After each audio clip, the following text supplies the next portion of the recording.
गया शहर के कोतवाली थाना क्षेत्र स्थित गंगा महल परिसर में जमीन विवाद को लेकर एक बार फिर हंगामा खड़ा हो गया। हाई कोर्ट के आदेश के बाद जमीन की नापी कराने पहुंची आवेदिका हेमा वर्मा, जो चर्चित चिकित्सक स्वर्गीय डॉक्टर धर्मेंद्र कुमार की पत्नी बताई गई है के साथ सरकारी अमीर और अंचल अधिकारी गया सौरभ कुमार मौजूद थे। कानून व्यवस्था बनाए रखने के लिए कोतवाली थाना प्रभारी भी पुलिस बल के साथ मौके पर पहुंचे थे। काफ़ी देर तक चली आपत्ति और बातचीत के बाद जमीन की नापी पूरी की गई। हालांकि आवेदिका हेमा वर्मा नापी की प्रक्रिया से संतुष्ट नहीं दिखी। उनका कहना है कि हाई कोर्ट के आदेश के मुताबिक जमीन का डिमार्केशन तो किया गया, लेकिन उन्हें मौके पर बाउंड्री वॉल कराने की अनुमति नहीं दी गई। उन्होंने कहा कि जमीन खरीदने के बाद वर्ष 2006 में उनका म्यूटेशन भी हो चुका है और उस समय कॉलेज की ओर से डीड को चुनौती नहीं दी गई थी। उनका आरोप है कि कॉलेज का लीज भी काफ़ी पहले समाप्त हो चुका है।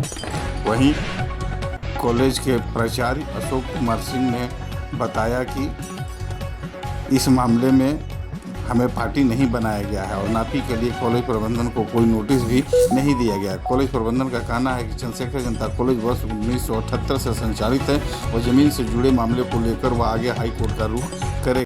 ये लोग इतने परेशान किए, सुबह 10 बजे से लेकर अभी जितनी भी टाइम हो रही है, इन्होंने एक भी पेपर नहीं दिया।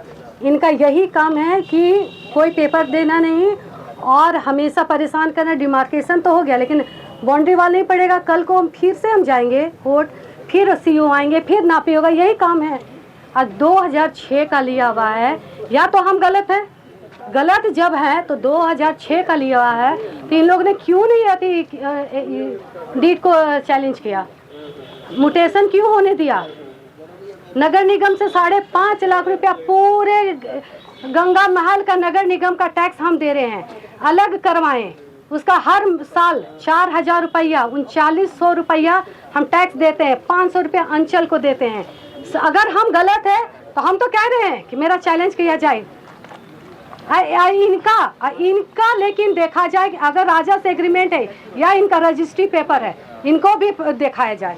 क्यों नहीं दिखाया जाता है? इनके कॉलेज में कोतवाली थाना का फोर्स आया और डॉक्टर धर्मेंद्र कुमार की पत्नी आई और नापी करना चाहे। विरोध करने पर नगर सीओ सौरभ कुमार, मामला जो भी है वो कॉलेज का नहीं है, कोई ना नोटिस है न कोई यह केस है और न पार्टी बनाया गया है, तो नापी नहीं हुआ। आज नापी नहीं हुआ। नापी कोई नोटिस नहीं है मेरे पास, न सरकारी नक्शा से हुआ है, न कोई नापी संभव सही नहीं हुआ।